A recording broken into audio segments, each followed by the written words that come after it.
Habari za wakati wa mtazamaji wa SQF TV na kusalimu sana popote pale ulipo. Karibu sana tuziangazie taarifa za habari zilizotufikia siku ya leo. Kana Mipendo Goton. Rais Daktari Samia Suluhu Hassan amewataka viongozi wanaowateua kubeba dhamana walizopewa na wadhibitishe kwa kufanya kazi kwa bidii, uadilifu na kuleta matokeo yanayoonekana kwa wananchi.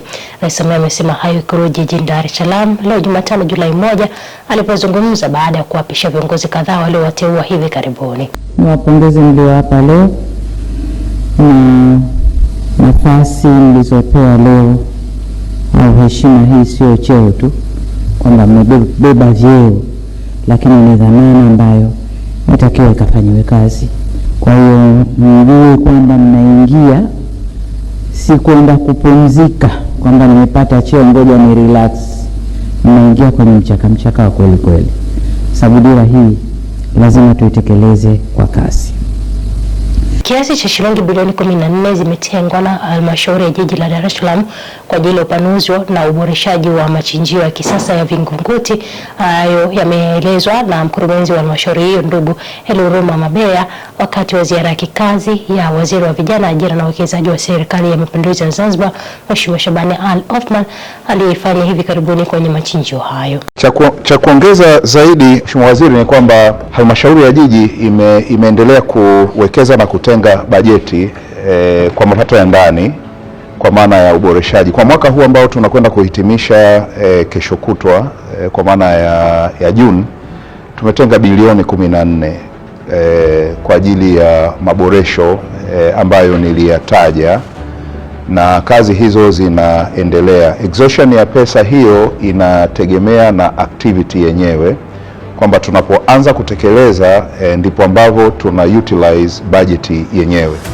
Kwa hiyo utakwenda kuona kama nilivyoelezea maboresho ya ndani kwa maana ya cold room, lakini maboresho mengine ni mtambo wenyewe wa kuchakata mbolea ambayo tumeona sisi itaongeza revenue, lakini tuna extension ya machinjio ya nje, lakini pia kuna mtambo wa kuchakata maji. Mheshimiwa Waziri, katika uandaaji na packaging ya nyama, na ili iwe kwenye ubora inazingatia viwango vizuri vya maji. Kwa hiyo tuliona tuweke mtambo na kwa nature ya maji ya eneo hili ambao utasaidia kuyafanya maji yawe salama na hatimaye kuwa na product ambayo hata ikienda kwa mlaji ndani na nje ya nchi inaweza ikawa na standard za kimataifa. Lakini jambo jingine, Mheshimiwa Waziri, ambalo ningependa mfahamu kwamba mwaka jana baada ya muda mrefu toka kuanzishwa kwa machinjio hii, Mheshimiwa Waziri, tumepata kibali cha kuexport nje ya nchi. Kwa hiyo tunaanza sasa kwenda kuexport kwa kujikita kutafuta soko la nje, na uzuri tunao wadau ambao tayari wameshaanza kujitokeza wa kuleta mifugo kuchinja na kupeleka nje ya nchi. Lakini Mheshimiwa Waziri, mwezi wa 7, mwezi ujao, tunaanza kutekeleza dira ya maendeleo 2050, na hapa nichukue fursa hii pia kumshukuru sana Mheshimiwa Rais kwa namna ambavyo ameendelea kufanya transformation kubwa ya uchumi ndani ya jiji letu la Dar es Salaam, lakini na nchi kwa ujumla. Kwa hiyo kwa kuendana na dira hiyo ambayo sasa inatutaka, moja, sisi kama serikali tuendelee kufanya uwekezaji, lakini uwekezaji ambao una mashirikiano na sekta binafsi. Na kwenye dira ile, Mheshimiwa Waziri, ni kwamba 70% ya contribution ya dira inatoka kwenye private sector. Kwa hiyo machinjio kama mradi wa kimkakati wa halmashauri ya jiji la Dar es Salaam, tunaamini utakwenda kufanya mapinduzi na kuongeza mapato ya halmashauri ya jiji kwa kuzingatia mradi wenyewe uko kimkakati. Mheshimiwa Waziri, mradi huu uko karibu na bandari yetu ya Dar es Salaam, mradi huu uko karibu na SGR, mradi huu uko karibu na Julius International Airport, ambapo tunaamini kama tukifanya vizuri kwa kushirikiana na sekta binafsi tutakwenda kutransform na tutaiutilize njia hizi za upelekaji wa uchumi kuingia na kutoka ndani ya nchi yetu. Imeelezwa kuwa vitendo vya vurugu na matukio ya uvunjifu wa amani kwa kiasi kikubwa imekuwa yakiacha majeraha ambayo kwenye mazingira ya kawaida yanachukua muda kupona. Sambamba na hilo, matukio hayo yamekuwa yakiacha visasi na chuki miongoni mwa jamii. Mambo kama haya yanaacha visasi. Naitwa Zainab Omar, ni mkazi wa Temeke. Sisi vijana tuna ndoto nyingi sana za kutimiza na tunahitaji amani katika kutimiza ndoto hizi. Hao wote ambao wanashawijisha hivi vitendo vya uvunjifu wa amani tayari walishatimiza ndoto zao, na wakati wao wanafanya kutimiza hizi ndoto zao, nchi yetu ilikuwa kwenye amani. Iweje sasa wao watushawishi sisi tuvunje amani wakati sisi ni vijana ambao tunategemewa katika hili taifa na tuna ndoto nyingi za kutimiza na tunahitaji hii amani ili tufikie malengo yetu. Sisi tunategemewa na wengi, tuna familia, tuna jamii, tuna nchi nzima nayo inatutegemea. Madhara yanayotokana na uvunjifu wa amani, kujihusisha na hivi vitendo vya kuvunja amani, tunaona kwamba miundombinu inaharibika. Serikali inatumia gharama kubwa sana kutengeneza miundombinu. Tukitazama kama mwendo kasi, muda mrefu sana ilikuwa haifanyi kazi. Kwa hiyo haya madhara hayatuumizi sisi tu, yanatumiza sisi, yanaumiza uchumi wa nchi, yanaumiza pia afya, yanasimamisha biashara hazifanyiki, watoto shule hawaendi. Kwa ujumla yake maendeleo nchi inabaki kudumaa. Sisi kama vijana, sisi ni kioo cha jamii. Sisi ndio tunaenda kuendeleza generation. Kwa hiyo mambo kama haya yanaacha visasi. Tunapata chuki, tunaendeleza ile chuki kuendeleza na jamii nyingine. Sisi tuna nini cha kuambia vizazi vinavyokuja? Sisi ndio tutakuwa mama na baba wa baadaye.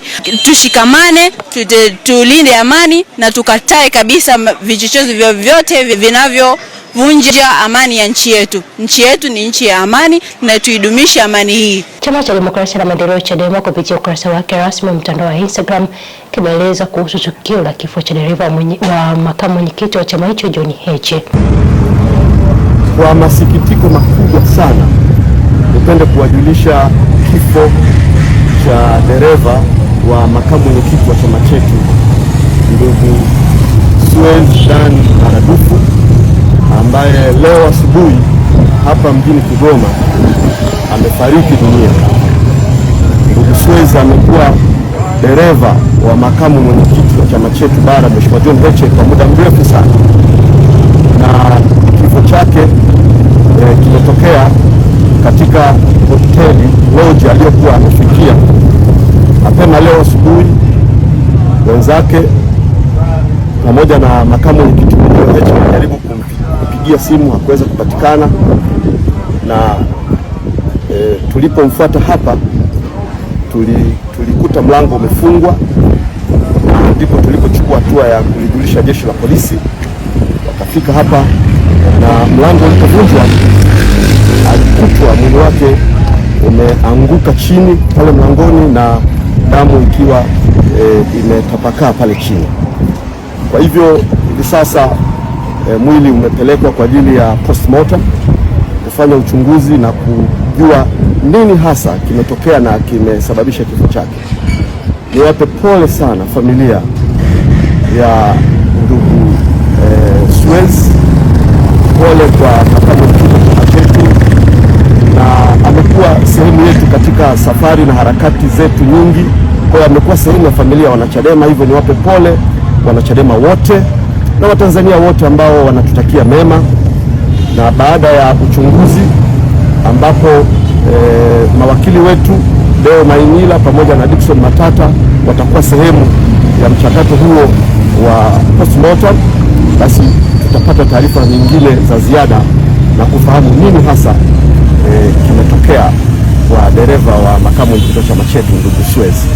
Mungu awabariki na niwatakie na kuombea faraja ya Mungu katika kipindi hiki cha huzuni kubwa. Asanteni sana. Waziri wa Viwanda na Biashara Mheshimiwa Judith Kapinga amesema Tanzania imejipanga kuwa kitovu cha biashara na uzalishaji barani Afrika kupitia uwekezaji, ubunifu na ushirikiano wa karibu kati ya serikali na sekta binafsi. Amesema mafanikio hayo hayatafikiwa kwa bahati mbaya, bali kwa kuendelea kuboresha mazingira ya biashara na kuongeza ushindani wa kiuchumi. Serikali ya awamu ya 6 imeendelea kutekeleza mageuzi makubwa ya kiuchumi, na ushahidi mojawapo ni ongezeko la uwekezaji wa ndani na nje ya nchi, lakini pia ukuaji wa viwanda, biashara na uwekezaji unaolenga kuongeza tija na ushindani wa uchumi wetu. Yote haya yanachangiwa na jitihada za serikali ya awamu ya 6, na kwa hiyo tunaendelea kumshukuru sana Mheshimiwa Rais Dr. Samia Suluhu Hassan. Mheshimiwa Waziri Mkuu, karne tuliyopo imebadili kanuni za mafanikio ya kiuchumi duniani. Leo ushindani unaamuliwa na uimara wa sekta binafsi, kasi ya teknolojia na ubunifu, tija ya uzalishaji na uwezo wa kufungua masoko mapya. Zama za ukuu na ukubwa wa nchi kuwa kigezo zinafifia. Katika mazingira hayo, Tanzania ina nafasi ya kipekee ya kushindana katika aina ya uchumi huu kwa sababu moja tu ya aina ya mwelekeo tuliochagua kama taifa kwa miaka 25 ijayo. Na mwelekeo huo ndio unatufanya tuamini tuna uwezo wa kujenga uchumi wa kisasa wa viwanda unaotumia teknolojia, unaongeza thamani na unaoshindana katika masoko ya kikanda na kimataifa. Wakati tunazingatia hayo, tunafahamu hakuna dira inayotekelezeka bila sekta binafsi yenye nguvu. Hakuna uchumi utakaokuwa kwa kasi bila wafanyabiashara wanaowekeza. Hakuna viwanda vitakavyojengwa bila wawekezaji wanaochukua hatua. Na hakuna ajira za kutosha bila uzalishaji wenye ushindani. Mheshimiwa Waziri Mkuu, leo tunaishuhudia TNCC ikizindua mageuzi makubwa ya kitaasisi, hatua inayodhihirisha dhamira ya sekta binafsi ya kwenda sambamba na mabadiliko yanayoendelea duniani. Kwa nyakati hizi, TNCC imeendelea kujiimarisha kama taasisi imara yenye uwezo mkubwa wa kuwakilisha wafanyabiashara, kuhamasisha uwekezaji, kusaidia urasimishaji wa biashara na kutoa huduma zinazokidhi mahitaji ya uchumi wa karne ya 21. Tunawapongeza kwa sababu mnatambua zama tulizopo na mnabadilika. Nikupongeze sana Rais wa TNCC na chemba yote kwa ujumla kwa kwenda na mwelekeo wa aina ya biashara inavyoenda duniani. Mheshimiwa Waziri Mkuu, TNCC ni muhimu kuliko wakati mwingine wowote. Kutokana na mabadiliko tunayoona, mmedhihirisha kwamba TNCC haipaswi tu kuwa mahala pa usajili wa wanachama peke yake.